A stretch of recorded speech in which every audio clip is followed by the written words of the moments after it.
As director of the second semester of the senior thesis seminar for the Barnard Side of the Street WGSS program, and I'm joined by my counterparts, Laura Chilkowski and Trisha Daly, and they'll be saying a few words to you. All of us are going to be keeping our introductory comments very brief, because if you look at the program, you see we have a lot on the agenda today.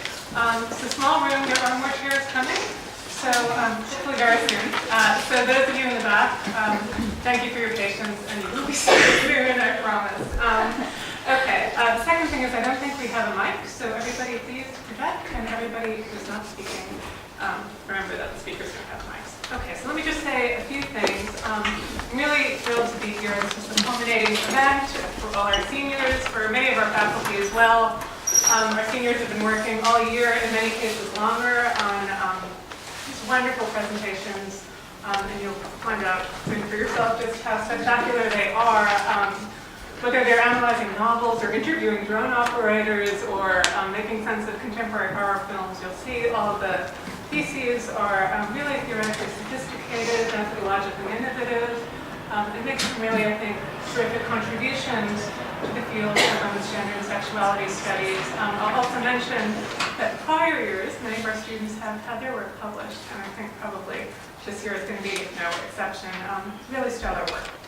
So let me just say a few other things. Let me just also congratulate all the students who are here.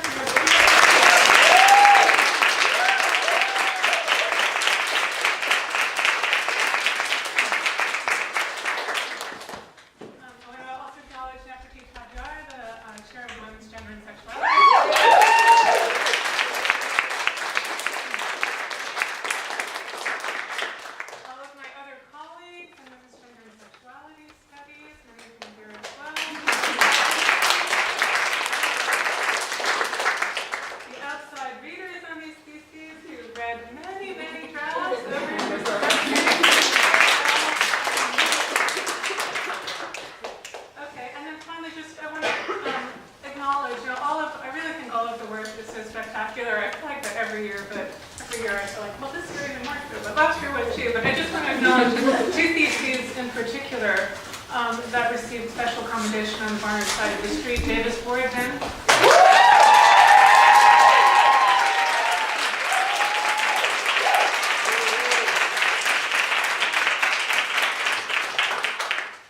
Received the Bessie Ehrlich Prize for using oral history methods and related techniques. You'll hear more about it. And Evie Zabadell.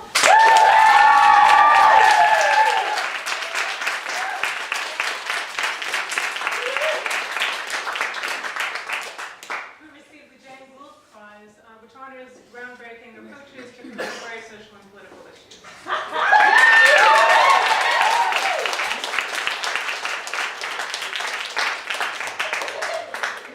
Okay, and with that, I'm going to turn the floor over to Laura Chilkowski. Oh, one more thing. Dr. Trisha, sorry about that. One more thing, just in terms of the method, after the three of us finish speaking, we're going to begin with the first panel, and all of the panelists are going to speak, and we'll take questions at the end of each panel. Sorry.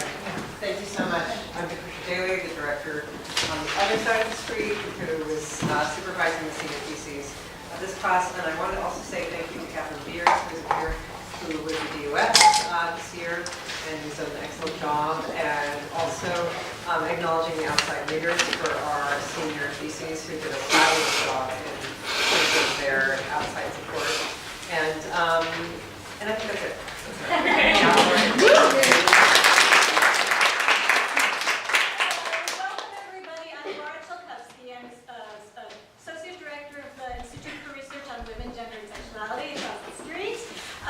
I love this event every year. It's a celebration of the incredible work that students have done over the course of a year and sometimes longer, and it's such a wonderful opportunity to celebrate all of you. I have the added fabulous job of acknowledging even more students, because I am going to give out our Queer Studies Prize and also the Women's Gender Studies Prize to 4 students. I'd like to say that every year this work is phenomenal, simply phenomenal. This year, it was so phenomenal that we're not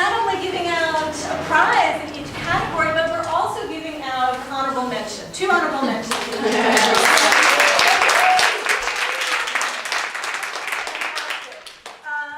so the Queer Studies Prize, just so you have a little background, was first awarded in 1994.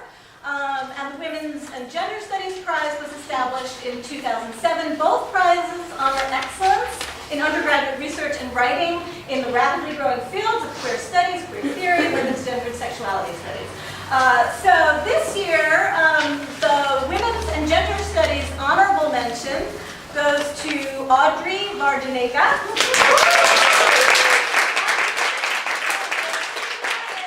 Columbia College, majoring in political science with a special concentration in women's gender and sexuality studies at IRWGS. And Audrey will begin a master's program in piano performance at the New School in the fall. So,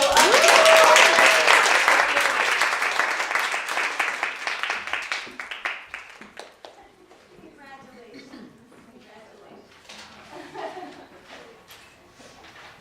All right. Okay. The winner of the Women's and Gender Studies Prize goes to Rebecca Fisher.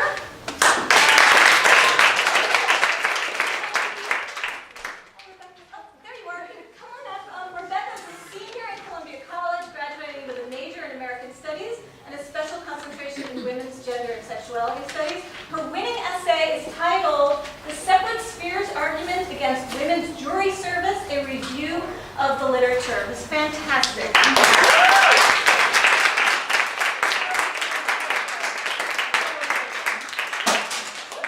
Lucky they're not in class. Okay. All right. So the Queer Studies Prize honorable mention goes to Claire Chen for the essay titled "No Homo, No Hetero" on the American Queer Lexicon and Indigenous Redefinition. Claire couldn't be here today, but she is a senior in Columbia College, majoring in physics with a concentration in mathematics. The winner of the Queer Studies Prize is, and she's way in the back, Sarah Quigley.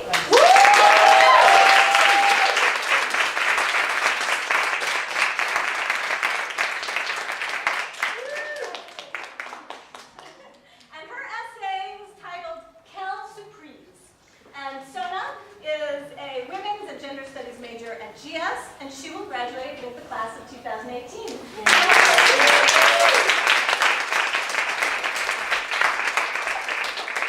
now we will begin with our first panel and our first speaker, who is Madeline Rose Finkel from Barnard, and she's going to talk about her thesis, "Badness, Sickness, and Somewhere in Between: Representations of Women Opioid Users."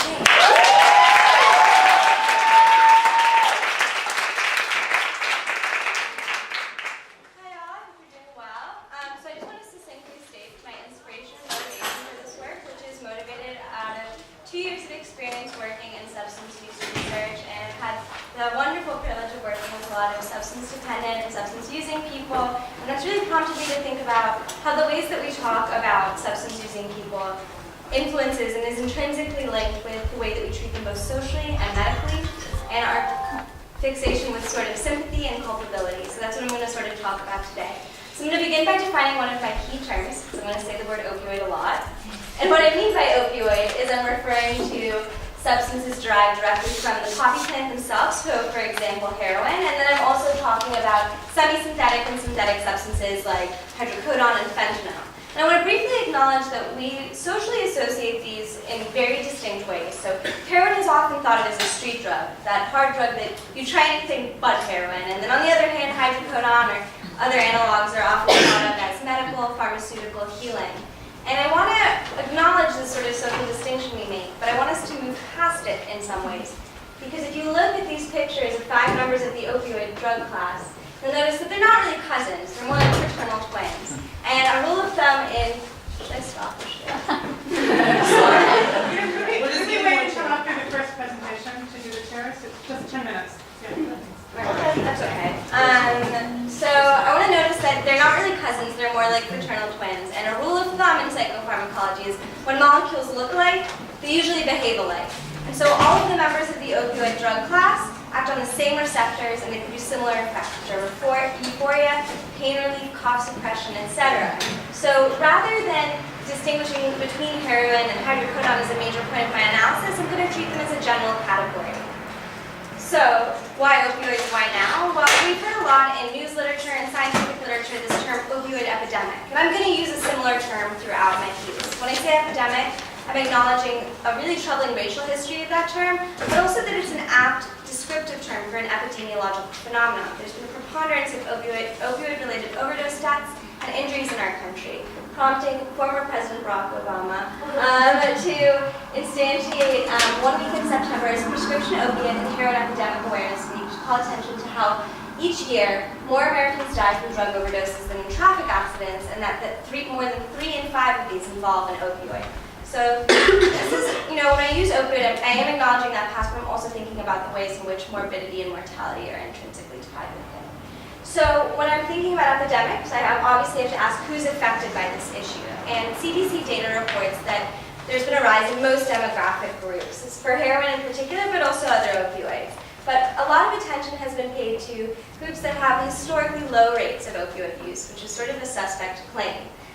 Women, the privately insured, and people with higher incomes. And I also want to mention that this epidemic is whiter than ever, such that most of the people experiencing opioid overdose and injury are white. So a lot of my questions really stem out of how these demographic shifts influence the way that we talk about these. So my 2 major questions for this piece are going to be what historical antecedents have endured or transmuted in representations of women's non-medical opioid use. And then second, if the opioid epidemic is disproportionately affecting whites and the gender gap is closing such that the women and men are on a numerical parity in terms of use and overdose, how are users configured as bad or sick? And these attributions of badness and sickness in my mind are really tied up with our fixation in culpability, sympathy, and then promotion of effective care. So when I talk about bad and sick, I'm working off of the scholarship by a sociologist called Peter Conrad, who talks a lot about the medicalization of deviance. And by that I mean to say when behaviors transition from being categorized as deviant or criminal to being pathological or medical in nature. So badness in relation to opioid use and substance use, I define as agentic, conscious, pleasurable, and deviant to the extent that it warrants criminal justice intervention. So badness and criminalization are wedded. And then for sickness, I consider it being characterized by powerlessness, unintentionality, and distressing, so no pleasure involved here, and abnormal to the extent that it warrants help or medical intervention. So medicalization and sickness are also intertwined. But don't be frightened, it's not a binary. You're going to find that it's not. So you'll find in my findings that actually badness and sickness they can concurrently exist, and actually subject position is really determinant in how we describe these identifiers. So I used a qualitative content analysis, and I had a final sample of about 50 articles from the Washington Post, the Atlantic, the Huffington Post, and the New York Times. And I chose these sources because, one, they publish a lot online, which speaks to their broad readership. They're shared heavily on social media, and also they've extensively covered the opioid epidemic. But you'll notice that all these are kind of like white, liberal, East Coast elite publications, right? And so there's a limitation to that. But I will say that I think that the privilege of the authors who often work for these publications is really important to consider how they represent an epidemic that looks more like them, and in that sense is white. So I had 3 major themes that I pulled out. The first has to do with class distinctions within whiteness. So how rural and suburban as environmental distinctions actually function as a covert form of differentiating class within a shared identity of whiteness, and how that has corresponding configurations for agency within drug use. My second category has to do with provider-patient interaction, so how the distributional model of opioids, how it's shifted from dealer to doctor, has also had corresponding shifts in the way we configure agency in the medical context. And the third category or theme that I focus is on maternity and its relation to prenatal opioid use due to time constraints. I'm just going to talk about these 2. So for the first one, I talk a lot about class distinctions within whiteness. And in my analysis, I focus a lot on white women. And that's not out of the interest of my own subject position as a white woman. It has to do with the finding that that in all of the articles I surveyed, not just the final sample, there was not one instance of a narrative of a woman of color using opioids, and I sampled articles from 2015 to the present. It does reflect sort of the epidemiological preponderance of how this issue affects white people, and maybe white women in particular, but also articulates the absence of women of color from these dialogues. So I just want to make that clear. So when thinking about white women in this context, I wanted to think about how suburban and rural functioned as covert sort of descriptors, so for some other kind of phenomenon or characteristic. And I would argue that suburban refers to upper class or middle class subject position, and rural is used to refer to lower or working class subject position. And class privilege, in turn, affords more sympathetic and less agentic and sick narratives, and rural does the other. So I'll give some examples. So here's the narrative of a white woman, a suburban woman from a New York Times article a couple years ago. So this woman's habit began, like most kids in this town, at the pad of a doctor. Miss Ivy had her wisdom teeth extracted, and the dentist prescribed OxyContin.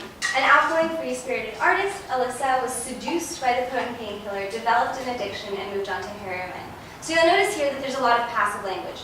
It involves seduction, development, and in fact, the origins of Alyssa's addiction are completely located outside of herself. They're with a medical professional. She was transformed by addiction from a free-spirited artist to an addict without any free will or agency. So I think the absence of agency and pleasure here articulates that she's codified by sickness, she's deserving of sympathy, and she's deserving of medical intervention. In contrast, we can look at this example of a rural woman's narrative. So this refers to a woman named Karen from Bakersfield, California. Within a few months, she persuaded her doctor to double the dose. Periodically, her doctors cut her off. They would say, "You kind of like this too much." So she would call 911 and take a trip to the emergency room, where doctors typically offered a shot of Demerol, another powerful opioid. So the use of the verb to persuade is incredibly active, and thus ascribes agency to this rural woman. In turn, pleasure is present in this narrative insofar as the use of the phrase to take a trip, which to me sort of incites imagery of vacation and leisure and pleasure, right? Which is not really a big part of substance dependence. So the presence of agency and the presence of pleasure here articulate that Karen falls under the category of badness. She's prone to criminalizing representation. She is less deserving of sympathy and less deserving of medical care under this sort of schema. And my next category that I'm going to talk about is maternity, and I asked the question, where are the smack babies? I promise this will make sense in a second. And so I want to begin by thinking about the recent history of representations of women who use drugs while pregnant. So I'm going to begin with the example of the crack baby epidemic, which I will first and foremost say is a myth that has taken years and years of longitudinal research to dispel unsuccessfully.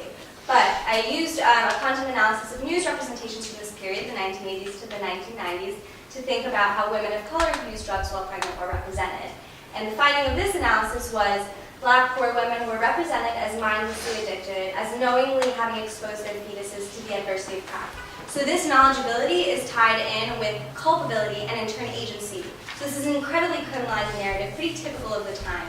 And I think now, given that this epidemic affects white people, and obviously with the issues with respect to maternity affects white women, we've sort of crossed this racial divide and in turn shifted from criminalizing narratives to medicalizing narratives. And this is apparent in contemporary articles that cover this issue by focusing on something called neonatal abstinence syndrome, which occurs when an infant is born dependent on opioid drugs and has to undergo medication-assisted withdrawal. So this diagnostic language definitely codifies them in the realm of medicalization, and in turn the absence of pejorative colloquial language. So in none of the articles that I surveyed was there any language that was analogous to that present in the crack epidemic, like smack baby or smack mother. And for those, smack is a street term for heroin. But sickness only tells part of the story. Badness is actually really present when you ask these women to directly account their experience in the medical field, with medical professionals, and how they view their own maternal drug use. So in this interview with a young woman from the Atlantic, she says about her young infant daughter, "I know what she's feeling, and that is the worst part. Carrie was addicted to heroin herself and knows withdrawal is miserable. It's hard to watch as her mother because you're helpless and there's nothing you can do. You are a lot of the reason why she's going through what she's going through." So these criminalizing narratives that sort of originated with women of color during the 1980s and 1990s have permeated and crossed a racial divide to sort of, I'm going to say, also permeate or diffuse into the subjective experience of these white women today. And so badness, in turn, can be located within sickness. And so, in terms of the implications for my project, I began by saying that representations to me were really a critical determinant of how we afford people care. And I think as long as we fixate on these two sort of ways of codifying drug users, and especially women drug users, right, between badness and sickness, we're missing the point. As long as we're concerned with locating culpability, we're not providing care. So we still have work to do.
This is my thesis, Gender Reconfigurations in the Drone War.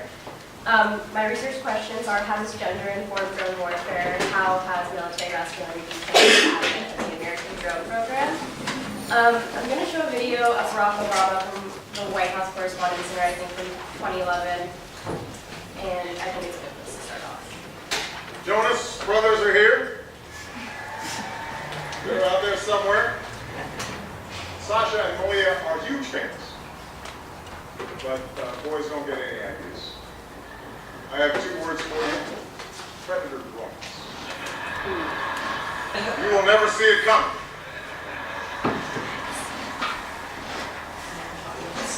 You think I'm joking?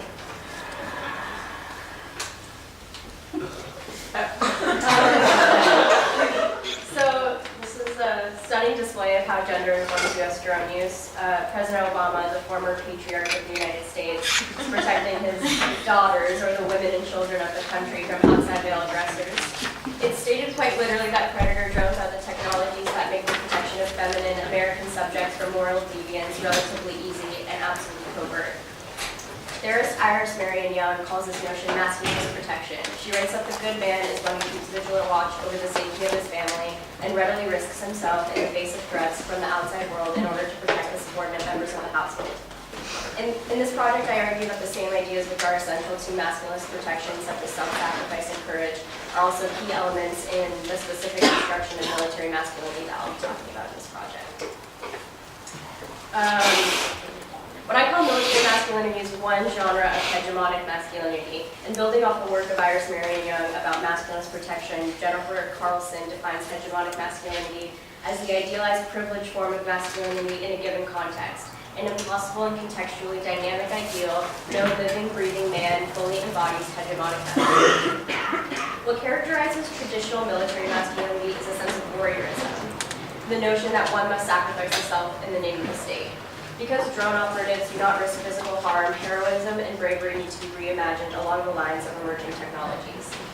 In my research, I found that drone operatives are often referred to as cubicle warriors, which is interesting because under the paradigm of hegemonic masculinities, the cubicle worker and the warrior would be seen as kind of a binary, but the drone program fuses the two together to create a new brand of military masculinity, which is that of the cubicle warrior. And before I go on, I think it's important to note that for the price of one F-22, which is the Air Force's latest jet, you can buy 85 Predator drones. So it's extremely cheaper. And Predator can fly up to 36 to 48 hours, carry 2 Hellfire missiles, and is operated by a group of people and an outside a group of sensors. So because of the cost effectiveness of the program, certain measures have been taken to ensure that this cohesive military masculine identity is carried over to the cubicle to fill the seats that the program requires.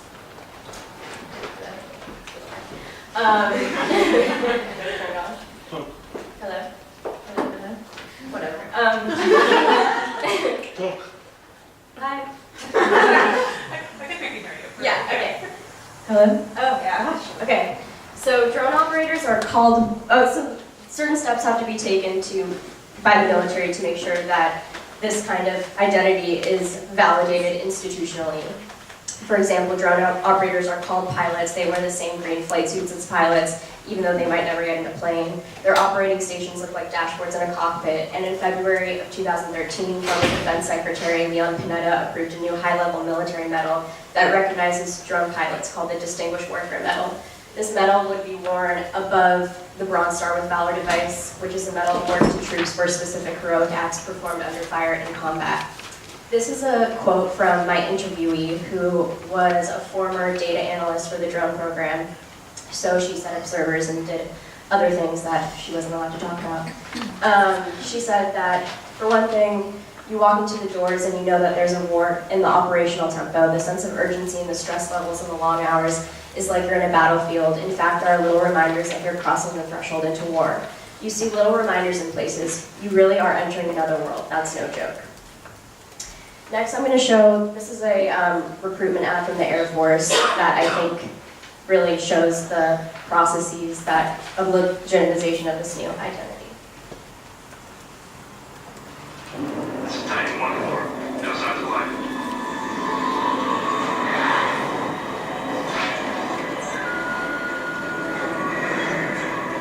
Titan 1-4, hold your position. What do you got? Unmanned aircraft is identifying enemy sniper. Copy that. Let's move.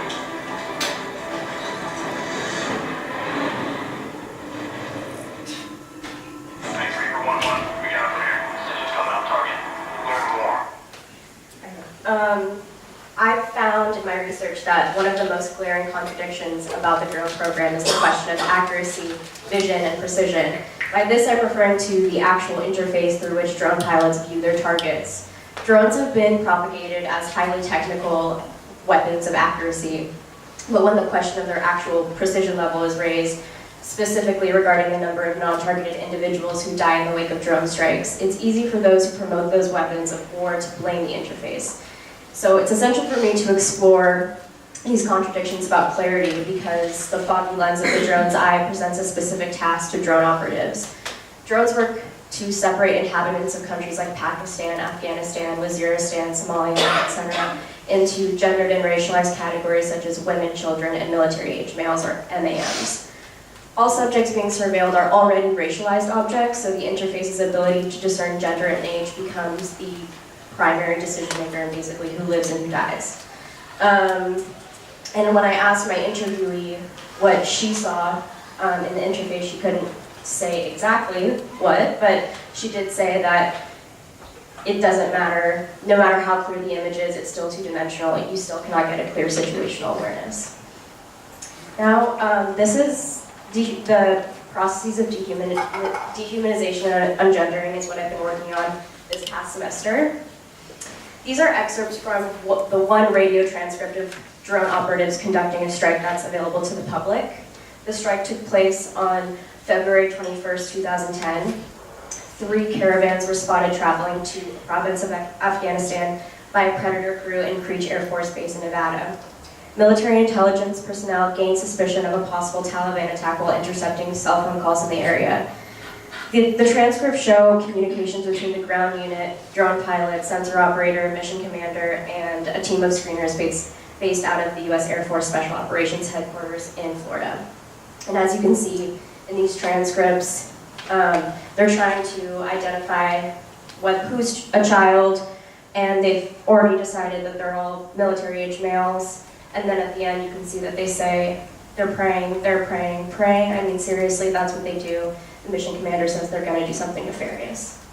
This is a quote from one of the survivors of this particular strike, and he said that there is a rest area on the way where we stopped to pray. We got out of our cars, men and women. After our prayer, we left. That's when we heard the sound of a plane, but we couldn't see it. We often hear that drones can see everything by day and by night. That's what pains me. You can see the difference between a needle and an ant, but not people. We were sitting in the pickup truck, some even on the bed. How can you not identify us? Yeah, so this is another excerpt from the same transcript, same transcript. And at the end, you see that we'll pass that on to the commander, but 12, 13-year-olds with a weapon is just as dangerous. Oh, we agree, yeah, what's the master plan, fellas, etc. And then they stricken two of the caravans. Sorry, it's not funny. And afterwards, they were not able to positively identify any weapons, and they saw a woman and said, "Oh, that lady is carrying a kid, huh? Yeah, the baby on the right, yeah." So despite its importance, gender is rarely, if ever, easily discernible. In many ways, this discrepancy is supplemented by the use of ambiguous non-gender terms that serve to unhumanize the little dark lips on the screen. I say unhumanize sometimes instead of dehumanize because the ungendering process in the case of drones work to situate those being surveilled as pests rather than human beings. Squirter is a term that's used often in the transcript, and it's used to describe somebody who flees from a strike, demonstrating the non-human imagery that is attached to the figures on the screen. It evokes the picture of an insect being crushed under somebody's shoe. Along the same lines is the term bug splat, which is an official term used by U.S. officials to refer to civilian deaths, as reported to Jennifer Robinson of Al Jazeera. To challenge this insensitivity as well as raise awareness of civilian casualties, an artist collective installed a massive portrait facing up in the heavily bombed Pakhtunkhwa region of Pakistan, where drone strikes regularly occur. Now, when viewed by a drone camera, an operator sees on the screen not an anonymous dot, but the face of a victim. So, these various dimensions of gendering, ungendering, and reconfigurations of masculinity work together to terrorize populations living under surveillance and the constant threat of death. Under the current political administration, we have seriously increased our military spending and imperialist efforts. I hope that by laying out these gender processes and their contradictions in my thesis, we can learn more about the implications of new, cheaper warfare technologies and how it affects the way that we interact with other countries in the world.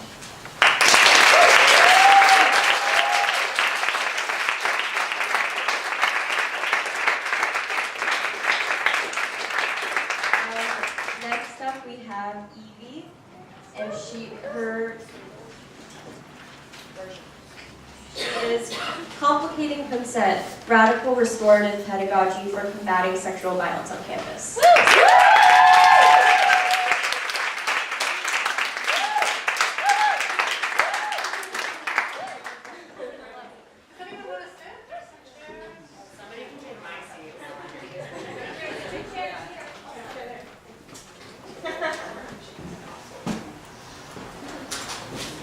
Can people hear me if I don't use the mic?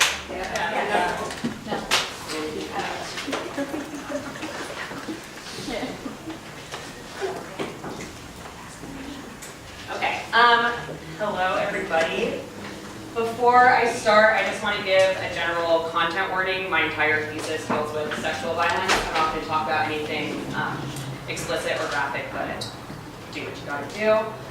So my work is called Complicating Consent, Radical and Restorative Pedagogy for Combating Campus Sexual Violence. And my main motivating question was, what about our current paradigm of consent education keeps it from alleviating campus sexual assault? When I talk about consent education, I'm talking about curricula either offered to or made mandatory for college students to teach people what does or does not constitute, quote, consensual sexual interactions.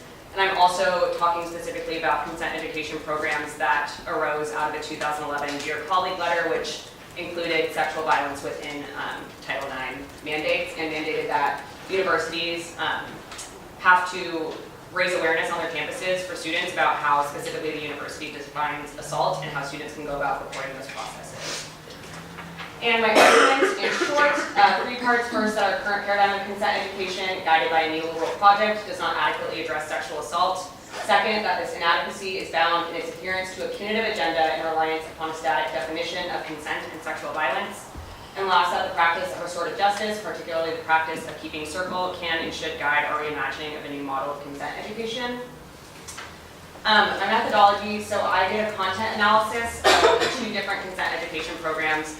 Party with Consent, which I chose because through my research and sifting through different programs, it was a very strong embodiment of our current paradigm. And then All Sex, which I chose for 2 reasons. First, for its being rooted, not explicitly, but rooted in restorative justice principles of community accountability, healing, openness, vulnerability, and also because of my own personal involvement. All Sex has its own, I guess, chapter, I don't know, it's a weird word, but its own group on the Columbia campus, and I've spent 6 out of my 8 semesters of college either participating, facilitating, or coordinating it, and 6 out of my 7 semesters at Barnard. So instead of coming up with a policy recommendation or a strict guideline for how I think consent education should happen in my project, I was more concerned with coming up with a set of questions and qualities with which to assess the metric or the merit of consent education programs. So the 6 categories that I have are accountability. Does the program demand accountability from each of its participants? Does it encourage a sense of stake in the community? Does it frame violence as a systemic issue rather than an individual system or situation? And does it address the ways in which everybody is implicated? Second, representation. Does the curriculum accurately reflect the circumstances and identities of the students? Do the facilitators adequately represent the student body, and are students involved in shaping the structure in the curriculum? Survivor-centered. Does it center the desires and needs of survivors? Does it prioritize certain forms of violence over others? Is it trauma-informed, and does it provide different routes to healing for survivors? Sustainability. Does it work towards long-term big-picture eradication of sexual violence? Does it shift conception of power and promote healing and justice tools outside of campus reporting? And does the program incorporate a larger political analysis and emphasis on self-determination? Adaptability. Is it flexible and able to be tailored to the specific group and campus climate? And then last, safety. Is the space physically and emotionally safe for the participants as well as the facilitators? And before I get into my findings, I'm very briefly going to talk about the theoretical framework that I'm using, which comprises a significant amount of my thesis. So first, the paradox of neoliberalism. I borrow these 3 from a video done by the Barnard Center for Research on Women called The Paradoxes of Neoliberalism. And for the purposes of my thesis, I focus mostly on the first 2. Claims of being amoral despite promoting a conservative notion of moral codes and relationships, and a simultaneous promotion of personal risk and reinforcement of national threat. And the main thing that I want to draw from this is the idea that within a neoliberal project, the economy as well as law is thought of as equally accessible and neutral. And because of that, people that commit what we deem crimes are not just thought of as criminals, but as bad people, and that justifies our impulse to punish through isolation and exclusion, whether that's expulsion or incarceration, which are 2 different things, and I don't mean to conflate them, but just really want to speak to the impulse to punish through punitive means. And then second, the paradoxes of the university. I borrow from critical university studies in my paper and talk about the 3 different roles that universities generally have and the ways in which those overlap and get muddled in problematic ways. First, as in loco parentis, or as parental watchdogs for students, advising students on how to stay safe and whatnot. Second, as a corporation, universities, particularly Barnard and Columbia, they cost a lot of money, and the responsibility of the administration is, in a lot of ways, to maintain and grow the endowment and its finances. Third, as a state, so Here we have our own dining halls, we have our own public safety, housing, food sources. And what I want to draw from this is the asymmetry between the way that students view the role of the administration and how the administration views itself. Oftentimes students thinking that the priority is their comprehensive well-being and the university feeling differently. And so moving into reimagining consent via restorative justice. Once again, this is a very brief, super simplified way of explaining restorative justice, but on the left, I have criminal justice, or our current criminal legal system, and the main questions it asks being what crime was committed, who did it, and what should their punishment be. Whereas restorative justice asks what harm was done, what are the needs of the person harmed, and what are our obligations to meet those needs. And I also want to say here that neither of the programs that I looked at explicitly identify themselves as restorative justice programs. So the practice of keeping circles, once again, very briefly go over the practice of keeping circles. So generally there's different kinds: healing circles, sentencing circles, talking circles, and the idea is getting everybody involved in sexual violence, not just people in a specific situation, together to talk and see where people are coming from, not necessarily to come up with an immediate response or punishment, but really to see how, as a community, people can collectively intervene in cycles of violence. And so on the right, I have a picture from a zine I did on restorative justice. I'll flesh out community accountability in a little bit, but just want to point to the offshoots of what circles can do. So explore options that may allow victims or survivors to stay together with the person that's harmed them. Think of the people that have perpetrated harm as potential allies in disrupting sexual violence, and then really importantly, validating the intervention and prevention skills that we each already have as individuals and as a community in thinking about how to navigate sexual violence. And then on the left, I have a quote from the Common Justice Center at Bureau Institute of Justice. It says, many victims find that the incarceration of that person makes them feel less safe. They often believe that incarceration will make the person worse. Many victims who live in communities where incarceration is common are often dissatisfied with its results. And even those victims who do want the incarceration of those who hurt them are often disappointed by what it delivers in practice. And I want to pull this quote out because I'm very concerned by the rhetoric that says we should advocate for restorative justice strictly because it offers sympathy or empathy and compassion to people. It does all of those things, and that's important. But I really want to point out that it's practical. Prisons and jails statistically do not work. Restorative justice can, and I also am concerned by that rhetoric because when we think about the class, race, and gender implications of who's a sympathetic survivor and perpetrator and who's not. So my findings, I don't have time to talk about all of them, so the ones that are highlighted are ones I'm just going to briefly flag through right now. Survivor-centered on the left, party of consent assumes all survivors want punitive retribution for sexual violence and validates only those who experience physical harm and forced sexual interaction as survivors. Whereas all sides give survivors the space to share their stories without a need for immediate response while validating however a survivor conceives of harm and violence for themselves. Representation on the left, development and facilitation of the curricula is done by a homogenous and relatively static group of PWC contributors, is what they call themselves. All sex development and facilitation of the curricula is done by a revolving group of students. And last, sustainability, party of consent is one-time workshops or lectures, oftentimes that people pay for. And all sex sections meet with the same 5 to 15 students, 2 hours twice a week for an entire semester. Accountability, on the left, I have an excerpt from the curricula of party of consent. And what I want to point out is the ways in which the accountability is really to the rules of the school and the state. And while students are given an opportunity to define consent for themselves, it's essentially to be proven that that definition is wrong and they should be prioritizing the schools.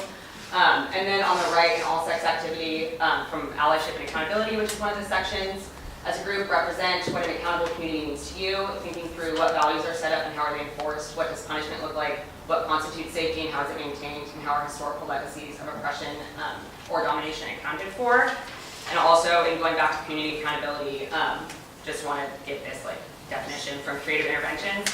So community accountability also means that communities are accountable for sometimes ignoring, minimizing, or even encouraging violence. Communities must also recognize and take responsibility for violence by becoming more knowledgeable, skillful, and willing to take action to intervene in violence and to support social norms and conditions that prevent violence from happening in the first place. So once again, just reiterating the idea that the entire community has a stake in this. Adaptability, so on the left is a picture from the Party of Consent Facebook page about Party of Consent Uganda. And one of the questions that I asked was, is the curriculum able to be tailored to the community or flexible? And I think this speaks a lot to the fact that Party of Consent is much more concerned with making people adapt to their brand and their merchandise rather than creating a comprehensive consent education program. On the right, I have pictures of different iterations of All Sex. It exists at colleges differently throughout the United States, as well as citywide sections. Gen Sex is the New York one, and there are also different versions of it around the world. Last, safety. On the left, a quote from Jonathan Galen, who is the founder and executive director of Party with Consent. Consent is defined in the preventative efforts of bystander intervention, along with efforts to ensure perpetrators face legal repercussions, are reinforcing the importance of staying above this line. Again, if these efforts happen with greater frequency, college campuses will become safer places. So just a really explicit connection between police intervention and the safety of the community. And I want to pair that with a quote from a Columbia Spectator article titled, "Studying While Black, What It Means to Be Read as Criminal on Columbia's Campus" by Zach Eckhart.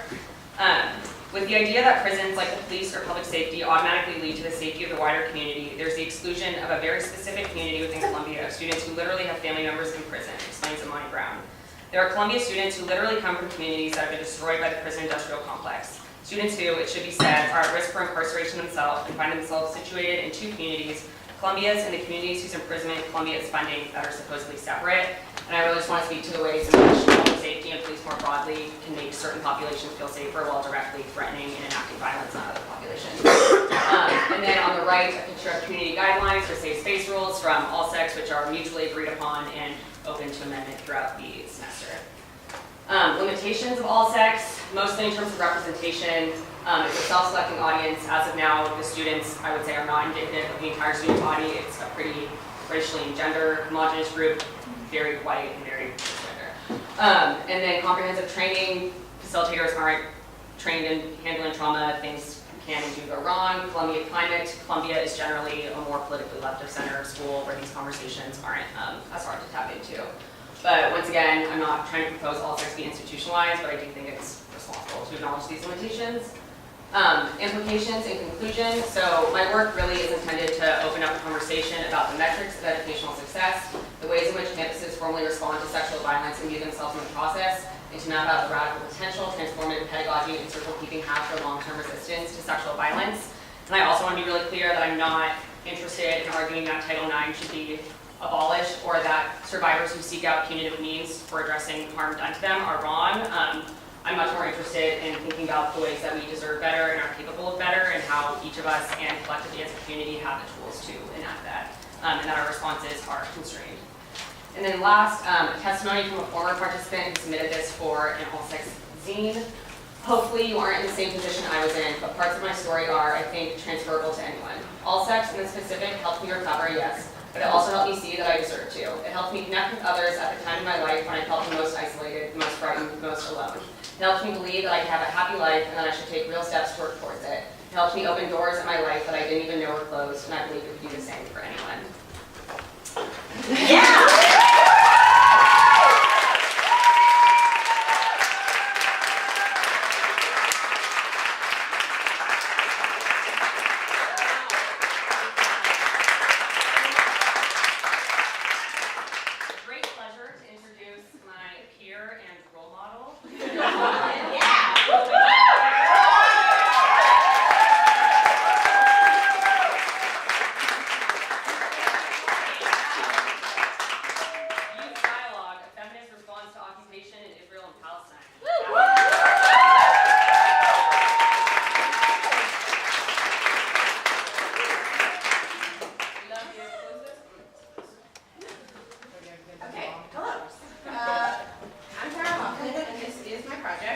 And just to start, I want to ground us in a picture that I took this summer.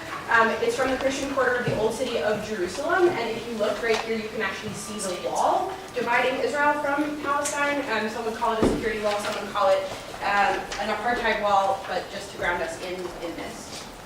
So, this is me, questioning the efficacy of borders. And I went with the generous help of 2 grants this past summer to Israel and occupied Palestine, the West Bank. Interviewed 17 people to ask the question, does facilitated youth dialogue have an impact? So just to ground the situation, I'm talking about Israel and Palestine. It's this tiny country right here, or countries, bordered by Egypt, Jordan, Syria, and Lebanon. It's about the size of New Jersey, just for reference, so it's about 6 hours end to end, very small place. To get some language and some geography, I'm talking about the state of Israel that was created by the United Nations in 1948 at the end of the Second World War. This image right here was the original proposed plan to divide Israel and Palestine, and the third image from the left was the end result in 1949, and that's referred to as the 1949 Armistice Line, or the Green Line. And I'm going to be using the Green Line Israel as an interchangeable term to refer to Israel and the occupied West Bank, and the West Bank has been occupied by Israel militarily since 1967. And the last image on the right is from 2005 and shows that the continuity of Palestine has been and continues to be broken up by settlers and settlements, and I will talk more about that. So just so we are all on the same page for the next 12 minutes of our lives, I define what I mean when I'm saying Israel and Palestine. When I'm talking about dialogue, I'm talking about a very intentional, facilitated process. I'm not talking about casual conversation between people, although also useful. I'm talking about a process facilitated with a curriculum, with intentional topics picked out to cover over the course of however long the dialogue sessions may last. Obviously, the content is not prescribed because people bring their own selves and their own stories to these processes, but there is a really, it's not an accident how these processes occur. When I'm talking about Hymns of Peace, I'm talking about an organization that I worked for that is a youth dialogue organization that brings Israeli, Palestinian, and American young people, high school students, to dialogue about the conflict. I'm talking about the Israeli occupation of Palestine that's been happening since 1967 in the West Bank. When I'm talking about settlements or settlers, I'm talking about Israeli citizens who hold Israeli passports and reap those benefits, but live outside of Green Line Israel and in the occupied West Bank. So two theoretical frameworks really frame my analysis. The first is trauma theory. Kathy Carruth is a foremost trauma theorist who deals with the delineations between different types of trauma, but also how they intersect and the ways that they work together to create various traumatic experiences or traumatic long-term lives. And so I'm looking at the ways in which folks in Israel and Palestine experience a variety of traumas. The three ways I delineated was between individualized violent incidents, daily trauma, and then intergenerational trauma. And then the second theoretical frame I'm using is that the Israeli occupation of Palestine is a gender issue. It could be viewed through a racialized issue, a class issue, but for purposes of my paper, I'm looking at it through the gender lens. And my analysis would suggest that as a result of understanding the Israeli occupation of Palestine as a gendered issue, you need a feminist response to make any sort of peace or progress. And one sort of tenet of this analysis is the idea of the politics of location. And so a really easy way to think about that is we're all in this room looking at the same screen, but we're all looking at it a little bit differently. And no one is looking at it more right than somebody else. It's just different. And to really get a full picture of what's happening right now, we would need to account for all of these different positionalities. So Simona Sharoni is an Israeli gender theorist. She teaches at SUNY Plattsburgh now. She wrote a book about the ways that the Israeli occupation is a gendered issue, specifically the ways in which military participation and effects and military masculinity have really direct impacts on different groups based on different gender delineations. So, I interviewed 17 people, Palestinian and Israeli young people. They demographically break down as 5 Palestinians living in the occupied West Bank, 4 Palestinian citizens of Israel, which means they're Palestinian but they have Israeli passports, and 8 Jewish Israelis living only inside Green Line Israel. I made an effort to contact young people living in the settlements but was unsuccessful. 12 of the 17 interviewees participated in Hymns of Peace, and 5 had never participated in facilitated youth dialogue.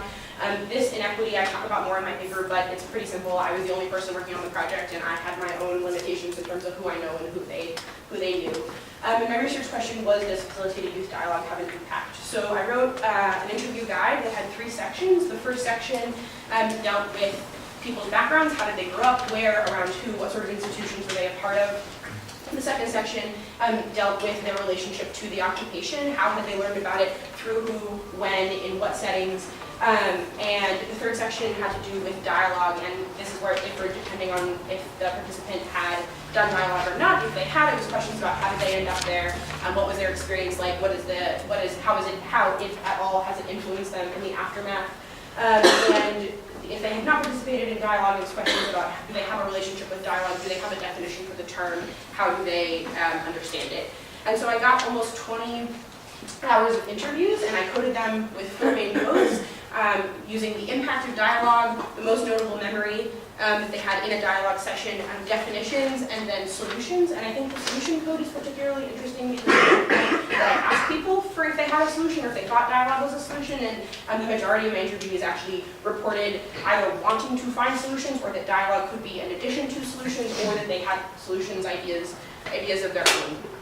So the next few slides are testimony from my interviewees from the transcripts. And the first one that I'm going to show is from a Jewish Israeli named Leah. She's 23, she's an art student now in Jerusalem, and she's talking about the ways, we'll see what she's talking about, but what's the important context here is that it's illegal for Israelis to be in Palestine and for Palestinians to be in Israel. So she says that there's no other way than dialogue, there's no solution, that other Israelis see them, Palestinians, as enemies, and they don't really see them as people, and that they can work with to a different reality, or maybe be partners with them, or be friends with them. Just knowing them, not knowing them as taxi drivers, or as people who sell food in restaurants, waitresses, I don't know. Just knowing them, stop all the racism, all the stereotype about them. How do you know so much about a person you never met, and you want to break it, and maybe if you talk to him. And she goes on to talk about the impactful experience that she had participating in dialogue, simply being in the room with people that was illegal for her to be in the room with otherwise. And I think that's a really sort of simple but really crucial point to this whole thing, that physically sitting down with people that you might not otherwise have access to is a really crucial tool to maybe changing something about how you interact with that group, or even how you think, or even might not change anything, but you still had a new experience. So this interviewee, his name is Khalid, he lives in Nablus in the West Bank, occupied Palestine, and he says, we're exhausted from the situation, we're exhausted from being occupied, we're exhausted from thinking 100 times to go to this party or not, because is there a checkpoint or not? We're exhausted by the idea that we can't get 3G because it's a threat to the security of Israel. Like everything you do, everything, like when you walk, you think about something that if you weren't here in Palestine, you would have done it. You would have done it. Even like water, electricity, types of food, types of drinks, and all of that, we don't have access.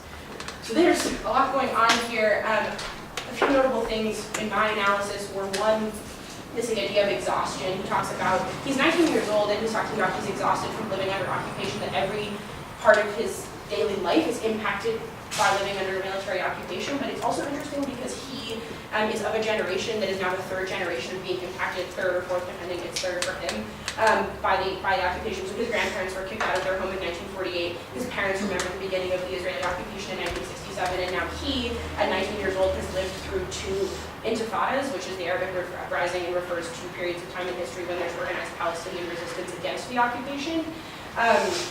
And when he's talking about his experience, what feels really relevant to him is these daily sort of, they're not small, but they're, types of chips and 3G and things like that. And he does talk a little bit in the interview about the bigger trauma that he's experienced, but he's noting this exhaustion and noting that this compound experience from all of these different angles results in him feeling just sort of frustrated and exhausted.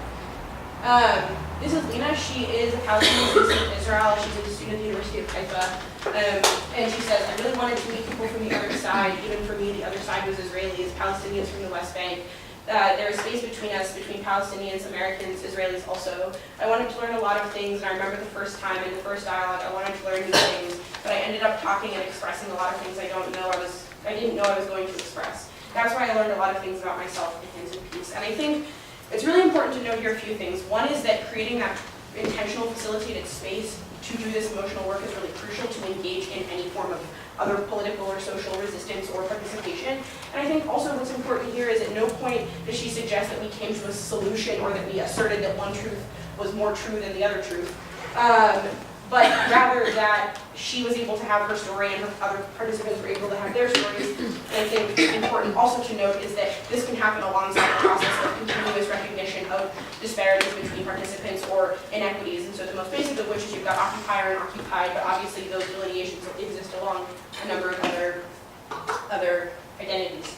And the last testimony I have is from a kid named Mo who lives also in Nablus in occupied Palestine. And he says, my point of view is to reach equality. If we reach equality, we're achieving something. Before we used to talk about that we want the whole land, we don't want Zionism. Zionism has been killing us. It's exhaustion because I don't think that we can achieve something more than equality by the meantime. But if we reach equality, it means Israel is going to be judged. Palestinians are not going to be killed more. Palestinians are not going to be arrested. Palestinians are going to have more opportunities of education, of healthcare, of water, of electricity, of all of that. And I think he's talking about his experience in dialogue and how he felt that his opportunity to share his story and that of his community was integral to this reaching of equality. And I think particularly when he's talking about how he wants Israel to be judged, I think it's an interesting moment where you're seeing him say that there's a narrative that he comes from that maybe doesn't get translated as much outside of his own community, and that if that narrative were included in this conversation, things would look different, and whoever it is that is judging Israel might act differently. So, in conclusion, so that was the question again. Basically, dialogue is not a one-size-fits-all, right? If everybody in Israel and Palestine sat down right now and talked to each other, we wouldn't solve anything. But we would do really crucial emotional work that might allow people to engage differently in other social processes, either of resistance or political participation. I would argue that it's a feminist project because dialogue allows to explore the nuance alongside the more general terms of delineation between Israeli and Palestinian, and it allows for bigger solutions alongside the more nuanced and specific ones based on identities of various sorts. Again, with the politics of location, I think it's just really crucial to get the whole picture as much as you can, and to create that intentional space is an important step. And finally, I think stories matter, and I think that two things can be true at once. And so I can have a truth end, Davis can have a truth end. That doesn't mean that one of us is wrong. And I think that if we had more of an opportunity to talk about that and deal with that, we would be able to better engage in other aspects of political change.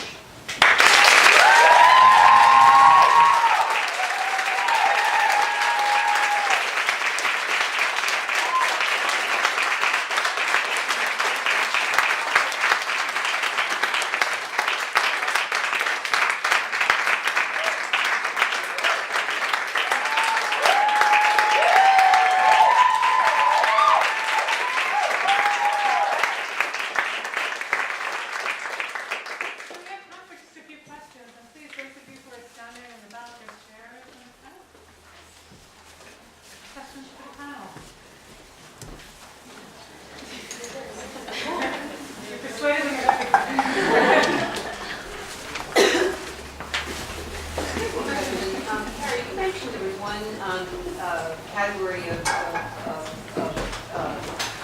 person living in this whole larger situation that you didn't get to speak to, and it wasn't clear to me how that stood out for the people that you did speak to.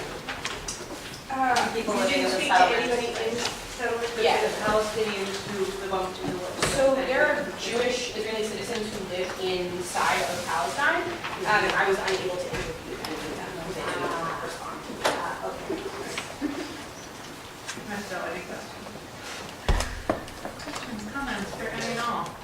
I guess this is a comment, but as a peer at this institution, I'm very grateful for all the work that you've done, and I'm honored to know some of you.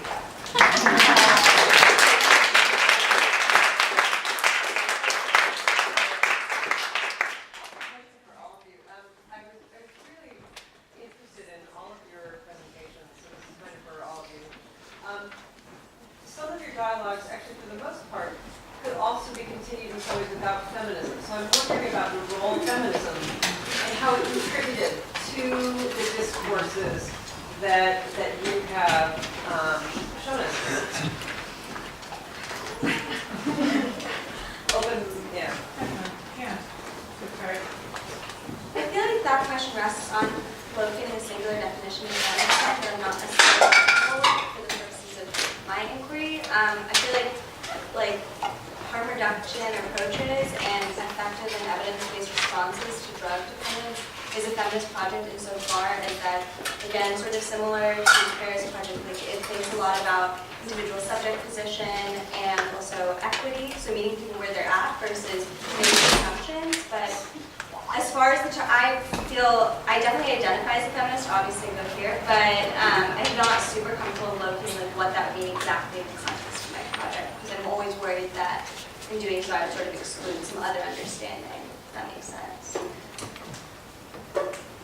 Not directly going off of that, but going after that, something that like definitely motivated my work is a concern for a carceral feminist rhetoric. Shout out to Elizabeth Bernstein for coining the term carceral feminism.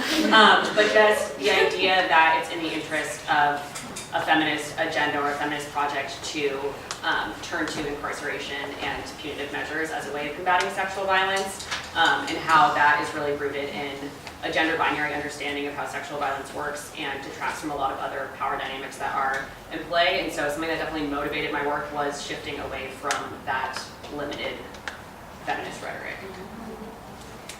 I was interested in, well, okay, I have an interest in feelings, which sounds a little funny, but I was interested in a theoretical framework to understand what it was that I was observing, which is to say people were hurting and something needed to change. And so the idea of the politics of location as a feminist practice, that's a theoretical and academic way of saying things can be true together and that different views need to be taken into account to understand the whole situation. And so that I sort of went in a backwards way in that I was observing something in my life and in the work that I was doing, and then I was a gender studies major at school and I needed to find a way to bridge that gap, and that theory did that for me. Great. Just a question. I came late, so I didn't see all of them, but congratulations to all of you. I'm curious about the last one. And I'm just wondering, in the interviews as you were analyzing them, and you came back, I assume that was done after the return, if you noticed any sort of gender or class differences in terms of their responses to trauma, in terms of their responses to possible strategies moving forward, anything at all? Yeah, I think an important limitation to note is I did interviews in English because my computer was pretty broken and I don't speak Arabic.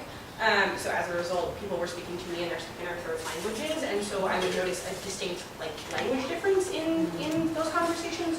Because I actually interviewed a few folks who were being educated in the States, but were citizens of either Palestine or Israel.